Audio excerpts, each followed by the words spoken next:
Mister Basu Mallick আমার জন্য ঠাম্মির বিরুদ্ধে যাচ্ছেন? ব্যবসা, টাকা পয়সা, সম্পত্তি আমার চাই না ঠাম্মি। আমি সুধাকে বেছে নিলাম।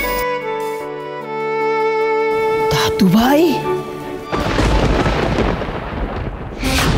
তেজকে যদিও ঠাম্মি সবকিছু থেকে বঞ্চিত করে, তাহলে আমাদের প্ল্যান তো ফেল।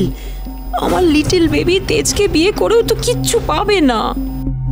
তোমার কি মাথা খারাপ হয়ে গেছে নাকি তেজ? কি সব বলছো তুমি? ঠিকই বলছি, সত্যি আমার এইসব সম্পত্তি, টাকা পয়সা এগুলো আমার চাই না। এইসবের অনেক ঊর্ধ্বে আছে আমার স্ত্রীর সম্মান। সুধার পাশে দাঁড়ানোর জন্য আমি হাসি মুখে সব ত্যাগ করতে পারি। এটাই আমার শেষ সিদ্ধান্ত ঠাম্মি। আজ তোমার কাছে আমার থেকে এই মেয়েটা বড় হলো দাদু ভাই।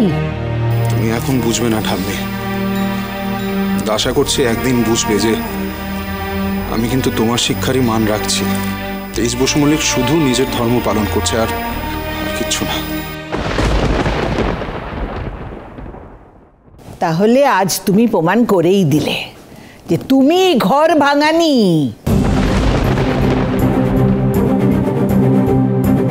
আমার সাজানো সংসারটা তুমি ভেঙে দিলে সুধা। আরে তোমার জন্য আজ আমার এই সহজ সরল দাদুভাই নিজের পরিবার থেকে আলাদা হতে চাইছে।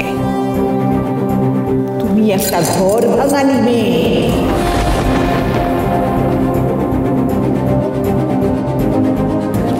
ঠাম্মি, ঠাম্মি আমার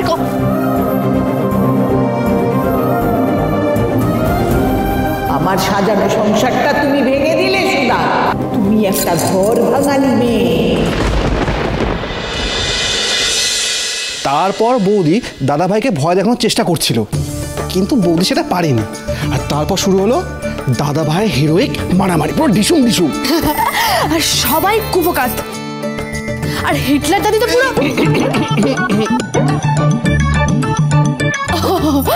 মানে ঠাম্মি ঠাম্মি। আর মহিলা কমিশনের ইনচার্জ তো পুরো থ। আজ প্রমাণ হলো অন্যায়কে সব সময় হারতে হয়। কপাল করে জামাই পেয়েছি। সত্যি আজ না আমার মনে হচ্ছে আমি ছেলেকে সঠিক শিক্ষা দিতে পেরেছি। আমি কি বলো আমরা? হ্যাঁ, তবে আমাদের জামাই কিন্তু একদম দক্ষ অভিনেতা। আমরা কেউ কিচ্ছুটি টের পাইনি। তেজ, আজকে তুই ব্যবসার কথা না ভেবে নিজের স্ত্রীকে বেছে নিয়েছিস। তুই তোর বিরাট মনের পরিচয় দিয়েছিস। তার জন্য আমরা সবাই কিন্তু খুব গর্বিত।